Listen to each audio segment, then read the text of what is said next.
কয়েকদিন থেকে যে দেখা যাচ্ছে দিল্লির যে ঘটনা, দিল্লির উত্তমনগরের যে ঘটনা, হোলির দিনের ঘটনাটা, সেই ঘটনা সেই ঘটনাটা দেখে খুবই খারাপ লাগলো, খুবই খারাপ লাগলো। হোলির দিনে তোমার গায়ে রং লাগতে দিবে না, তুমি রাস্তা বের হবে কেন?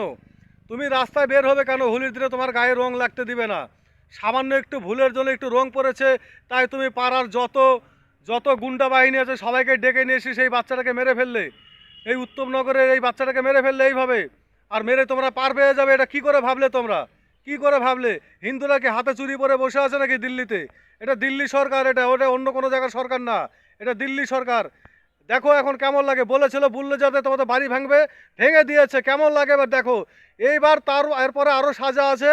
যারা যারা মেরেছে তাদের ইনকাউন্টার হতে হবে, এটা আমি গ্যারান্টি দেবো, বললাম তাদের ইনকাউন্টার হতে হবে।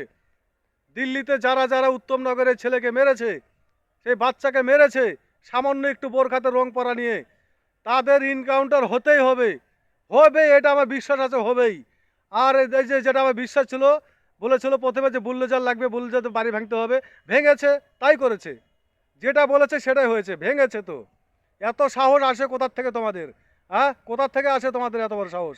তোমার হোলির দিনে তোমার বোরখাতে রং লেগেছে জন্য খুব মানে তোমার মাইন্ডে লেগে গেছে নাকি? তার জন্য তুমি পাড়ার যত গুন্ডা আছে সব গুন্ডাকে ডেকে নিয়ে এসে বাচ্চাটাকে মেরে ফেললে।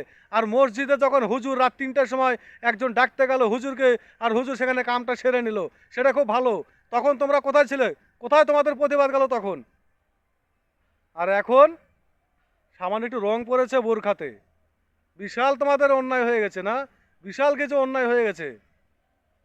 এবার সামলাও। কত তোমাদের তেজ আছে, এখন তোমাদের গুন্ডা বাহিনীগুলো কোথায় গেল? আটকা কই বুল্লেজার? ডাক দাও ওই গুন্ডা বাহিনীগুলোকে, ডাক দাও। আটকা কই বুল্লেজারকে? কত বড় বাপের বেটা!